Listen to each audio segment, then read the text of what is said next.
But, mining, it's an endeavor that takes decades. So it requires a long-term approach. And I was reading about how you were working with the Resolution Mine Project and the work you had to go through to minimize risk to the environment, to plan, minimize the business risk, to that just manage that risk through every stage. Can you just talk us through the thought process that a company has to go through? Really starts with a great amount of care and investment in really gathering baseline information. And that starts with the environment that you will potentially be operating in and potentially impacting, to the communities that are on your doorstep and are your closest neighbors, to maybe Native American tribes that are located further away, but that have ancestral ties or historic ties to the same areas.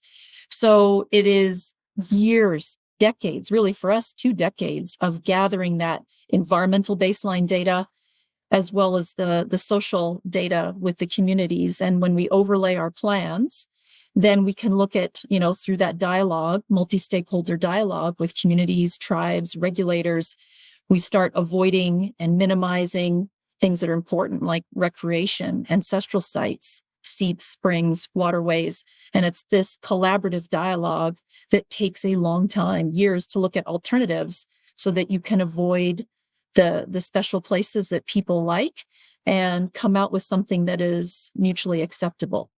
Boy, it's got to be a capital intensive, the money meter's running for 10 years.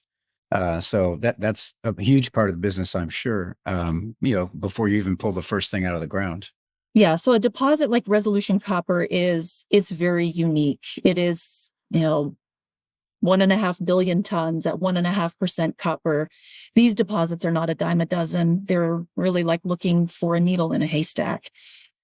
We happen to have, Resolution is located in the footprint of an old underground mine called Magma Copper. It's in a district called the Copper Triangle, where mining has really been part of the fabric of the community for 100 years. So there is infrastructure here, right? There is power. There is, so I think that makes that much, much better. But these types of projects take a lot of upfront investment. We've spent $2.3 billion just collecting the data, right? And gathering the information that you need to put together a plan and navigate the federal and the stakeholder approval processes. This is pretty routine these days with these types of deposits. Wow.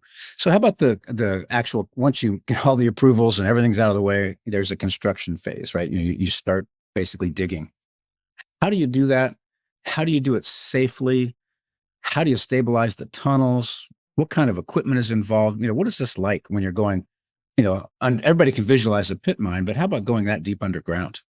First of all, right, it's all about safety. And you risk assess and understand what are all of the issues that you could run into, and you make sure that you have a management plan for everything. But we have to make sure that everybody goes home safely, whether we're working on surface or working underground. And then again, it's the data that you collect slowly and progressively as you're sinking a shaft down to 7,000 feet, tunneling underground out to the ore body. Every bit of geotechnical data, air quality data, goes in, and you constantly refine and build your mine plan. So safety is really instrumental in every aspect of the design, from ventilation to cooling to guarding of equipment.